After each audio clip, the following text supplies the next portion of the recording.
Assalamualaikum warahmatullahi wabarakatuh dan salam sejahtera. Mentari pagi bersinar ceria, burung berkicau di hujung dahan. Saya murid biasa sahaja, datang membawa kisah sahabat pilihan. Namun, sebelum saya teruskan, izinkan saya memperkenalkan diri terlebih dahulu. Nama diberi Nur Ulfa Watikah binti Syahrul Rizam dari tahun 5. Saya bersekolah di Sekolah Kebangsaan SK Sampel Tanjung Tualang, Batu Gajah, Perak. Kod sekolah saya ialah ABB2098. Pada hari ini saya akan berkongsi buku yang saya baca, iaitu mengenai seorang sahabat yang tak hanya dekat di hati Rasulullah, tetapi juga di hati kita umat Islam hingga kini. Beliau adalah Abu Bakar As-Siddiq, sahabat sejati yang selalu setia mendampingi Nabi Muhammad SAW dalam setiap langkah perjuangannya.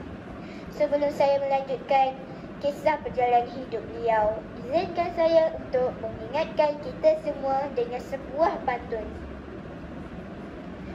Di padang luas terhampar bunga, hembusan angin menyejukkan jiwa.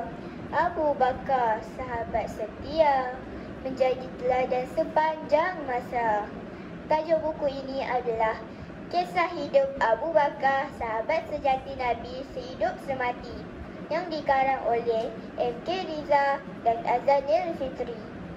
Diterbit oleh Buku Kau yang merupakan cetakan pertama pada tahun 2020.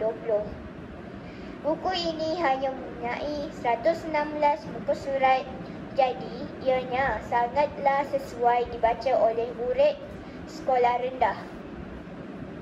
Buku ini mengisahkan tentang kesetiaan seorang sahabat. Saidina Abu Bakar telah mengenali Nabi sejak zaman jahiliah lagi.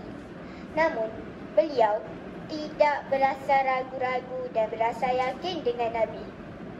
Oleh itu, beliau segera memeluk agama Islam, malah berjanji juga akan membantu Nabi dalam menyebarkan Islam. Selain itu, beliau juga sentiasa mengutamakan keselamatan Nabi. Sebagai contoh, ketika ingin memasuki gua, beliau akan masuk terlebih dahulu kerana risau akan binatang buas atau ular bahaya yang datang. Seterusnya, mengenai kepribadian tinggi Abu Bakar.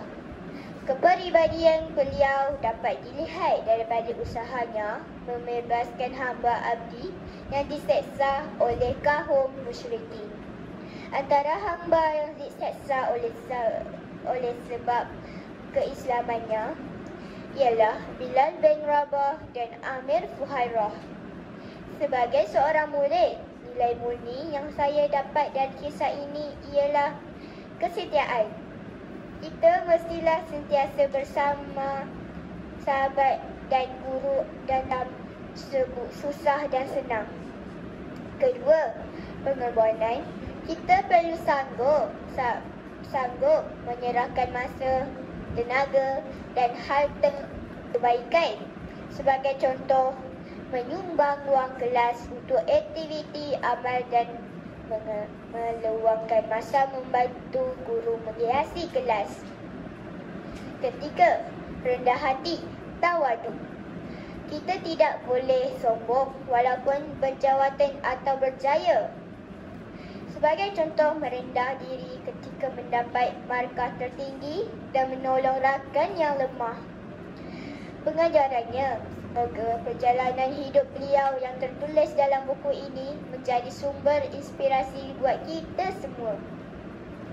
Akhir kata, marilah kita bukan sekadar mengagumi tetapi meneladani.